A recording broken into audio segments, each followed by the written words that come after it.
Welcome to our channel. Today we how to authenticate with SendGrid for email authentication workflows, beginner guide step by step clearly. To get started with SendGrid for email authentication workflows, first, create an account at sendgrid.com. After creating your account, log into the SendGrid dashboard. In the dashboard, navigate to the settings menu on the left side. Look for the option labeled Sender Authentication. Click on Sender Authentication to begin the authentication process. You will see two options: Authenticate your domain and Single Sender. For most workflows, choose Authenticate your domain. Select your DNS host from the drop-down menu. If your DNS host isn't listed, choose the other option. After selecting your DNS host, click the Next button. SendGrid will provide you with DNS records that you need to add. Open a new tab and log into your DNS host account. Navigate to the DNS management section of your domain.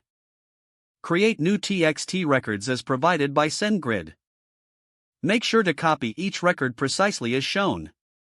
After adding the records, return to the SendGrid interface. Click on the verifying option to check if SendGrid detects the changes. It may take some time for DNS changes to propagate. Once verified, you will see a confirmation message. Next, set up your SMTP credentials if you plan to send emails via SMTP. In the SendGrid dashboard, go to API Keys under the Settings menu. Click on Create API Key and give it a descriptive name. Select the permissions based on your needs.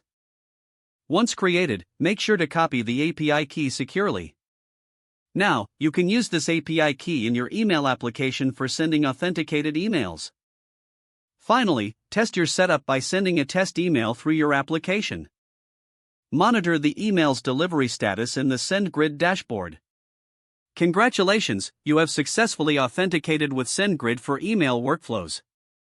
If the page does not load, refresh the browser or try again in a private or incognito window.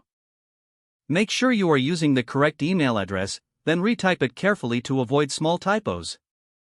Don't forget to like this video and subscribe to our channel for more step-by-step tech guides.